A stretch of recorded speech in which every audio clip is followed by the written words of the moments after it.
अस्सलाम वालेकुम ख़वातीन व हज़रात, कैसे हैं आप? कैसे मिजाज, हालात, ख्यालात और जज्बात। मैं हूं बहलोल मुर्तज़ा और आप देख रहे हैं BM न्यूज़। इस दुनिया में, इस मुल्क में, इस सूबे में, इस शहर में, इस ज़िला में इस टैलेंट की कोई कमी नहीं है। सिर्फ मसला ये है कि उस टैलेंट को पहचाने कौन, उसको जाने कौन। हम अभी मौजूद हैं एक फीमेल आर्टिस्ट के पास जिनका नाम माहम नाज है। अस्सलाम वालेकुम। वालेकुम अस्सलाम। अच्छा, ये कब से आप बना रही हैं? मुझे पेंटिंग करते हुए 7 से 8 साल हो गए हैं। मैंने लाहौर NCA कॉलेज से जो है वो इसमें डिग्री किया है फाइन आर्ट्स में।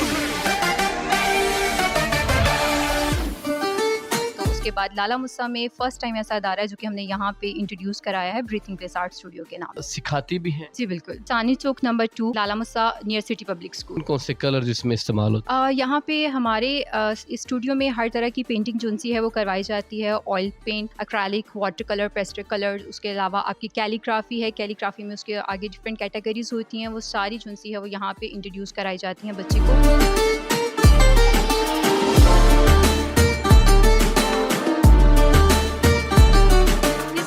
फील्ड के अंदर बच्चे का शौक होता है, उसके अंदर करते हैं। कुछ बच्चे जो से हैं वो स्केचिंग के अंदर आते हैं, पेंसिल स्केचिंग होती है, उसके बाद ऑयल स्केचिंग होती है। तो जिस तरह का वो उनका इंटरेस्ट होता है उसी को ही हम आगे डेवलप करते हैं।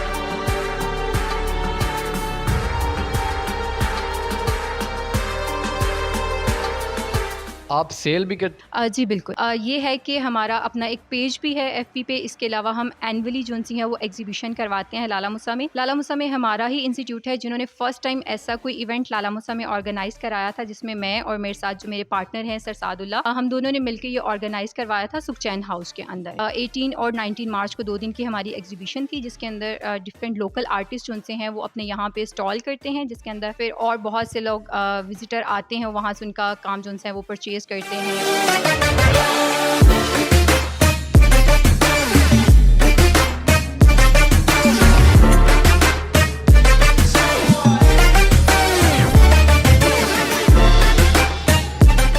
अच्छा, इसकी अमाउंट का क्या सिनेरियो होता है? पेंटिंग्स के लिहाज से होता है, उस पर जो की गई मेहनत के हवाले से होता है, या साइज के हवाले से? ये शौक के हिसाब से होता है कि आपका जिस तरह का शौक होगा, क्योंकि आर्ट का कोई आप मोल नहीं होता, वो बेमोल होती है कि जिसको पता है, जिसको उसका कदर पता है, वही कहेगा कि इसका इतना अमाउंट है। लेकिन आपका डिफरेंट रेट्स आते हैं।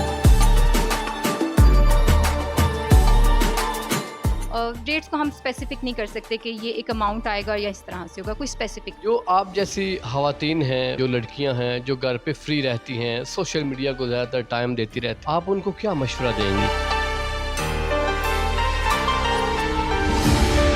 मैं उनको यही एडवाइस करना चाहूँगी कि अपने आप को किसी एक्टिविटी में लेके आएँ, पॉजिटिव एक्टिविटी की तरफ लेके आएँ। जैसे हमने लाला मुसा में ये एक लोगों को इंगेज करने के लिए इंस्टीट्यूट इंट्रोड्यूस कराया है, जिसके अंदर जो लोग अभी फारिग हैं घरों में और सोशल मीडिया के ऊपर अपना टाइम वेस्ट कर रहे हैं, उससे बेहतर है कि वो कोई स्किल सीखें और फ्यूचर में अपने आप को खुद सपोर्ट करें। हमें किसी के ऊपर डिपेंडेंट ना होना पड़े, हम खुद से अपने लिए वेस्ट ढूंढ सकें, ना ही हमें अपने पेरेंट्स के ऊपर डिपेंडेंट हो, ना किसी और के ऊपर, हम अपने लिए खुद सर्वाइव कर सकें। तो मेरा उन लोगों के लिए एडवाइस यही है कि आप लोग कुछ सीखें। पेंटिंग एक बेहतरीन मशगुला है, जिसको आप आगे लेके जाते हो तो फ्यूचर में उसके बहुत से पॉजिटिव वे आपको। एक पेंटिंग बनाने में कितना टाइम लगता है? आपको डिफरेंट टाइमिंग रिक्वायर होती है। हम ये नहीं कहते कि एक दिन के अंदर पेंटिंग बन जाती है। अब जैसे कुछ पेंटिंग्स आपके पीछे भी पड़ी हुई हैं, तो उसके ऊपर कम से कम साल भी लगा हुआ है, 6 माह भी लगे हुए हैं। मतलब जितना फाइन रिजल्ट आपको चाहिए होता है, आपका उतना टाइम उसके ऊपर स्पेंड होता है। लाला मुसा में कुछ टाइम पहले मिस तैयबा खुर्शीद के नाम से यहाँ पे फाइन आर्ट्स का एक ओपन किया था उन्होंने, छोटी सी गैलरी, जो कि अब उन्होंने कंटिन्यू नहीं की। तो मैंने वहाँ से उनसे सीखा था। मेरा कोई बैकग्राउंड नहीं है इसके अंदर, कुछ अगर मैं कहूँ कि बचपन से मैं करती आ रही हूँ, नहीं। उनसे मैंने सीखना स्टार्ट किया और उसके बाद फिर मैंने NCA में जब एडमिशन लिया तो वहाँ पे मैंने सारा। कोई भी आप पेंटिंग बनाती हैं, कोई प्रॉपर पहले थीम माइंड में होता है, या ये आइडियाज किस तरह से? अपना थीम वर्क करते हो और कॉन्सेप्चुअल वर्क भी करते हो। थीम वर्क आपका ऐसा होता है कि जैसे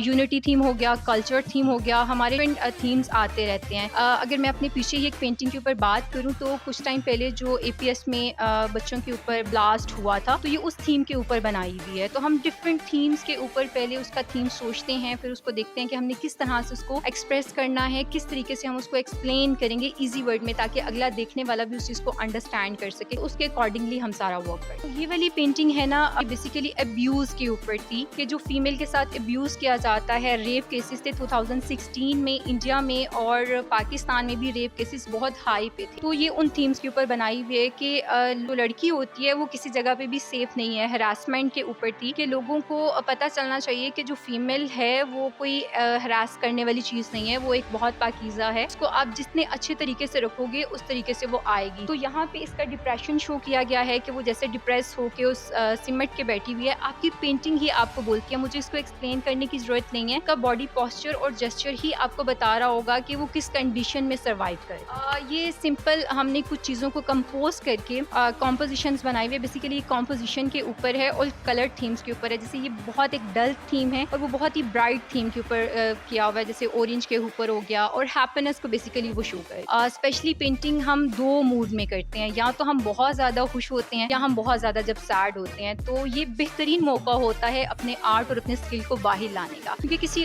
और एक्टिविटीज़ में अपने आप को इंगेज करके उसको निकालने से बेहतर है कि हम इस तरह की पॉजिटिविटी की तरफ आ जाएं। इससे हमारी स्किल्स भी बेहतर होती हैं और हमारा माइंड भी रिलैक्स हो जाता है। अच्छा, ये जो आपका इलाका है लाला मूसा, आपका जो इर्द गिर्द के गांव हैं, काफ़ी सारा सराउंडिंग एरिया है, वहाँ पे जो लोग बसते हैं, आप उनको क्या मशवरा देंगी कि इस तरफ उनको आना चाहिए, नहीं आना चाहिए? मैं यही कहना चाहूँगी लोगों को कि हमारा ज़्यादा से ज़्यादा रुझान इस चीज़ की तरफ होना चाहिए। अगर हम इसको पॉजिटिव वे की तरफ देखें तो ये लोगों को बहुत से फ़ायदे देती है। जैसे भी हमने बात की कि हम इसको दो मूड के अंदर करते हैं ना, तो पेरेंट्स इस चीज़ को नहीं अंडरस्टैंड कर रहे होते, तो हमारे पेरेंट्स को भी समझना चाहिए कि एक बहुत पॉजिटिव वे है और इसके अंदर लोग ज़्यादा से ज़्यादा अर्न भी कर सकते हैं। लोग अक्सर कहते हैं कि आर्टिस्ट अर्न नहीं करता, जबकि ये अर्निंग सोर्स आपका बहुत बेहतरीन सोर्स है। हाँ, पाकिस्तान में अगर हम बोलें कि स्पेशली पाकिस्तान के, मैं अपनी सिटी की बात करूँगी कि हमारी सिटी में इस चीज़ को प्रमोट नहीं किया जाता, तो हमने यहाँ पे लाला मुसा में इसलिए इंट्रोड्यूस कराया था कि लाला मुसा में बहुत ज़्यादा टैलेंट है, शदीद लोगों के अंदर टैलेंट है, जिसको सिर्फ प्रमोट नहीं किया जाता, कभी घर वालों की तरफ से, कभी माशरे की तरफ से। तो हम लोगों को यहाँ पे एंगेज करते हैं, टाइम टू टाइम एनुअली इसकी एग्जीबिशन कराते हैं ताकि लोग आएँ, देखें और इस चीज़ को सराहें और ज़्यादा से ज़्यादा इस चीज़ की तरफ आएँ। इस तरह की एक्टिविटी अगर आप करती रहेंगी तो एक वक्त ज़रूर आता है जब आपका नाम भी सुनहरे लफ्जों में लिखा जाता है। बहलोल मुर्तज़ा को इजाज़त दीजिए। अल्लाह हाफिज़, अल्लाह निगहबान।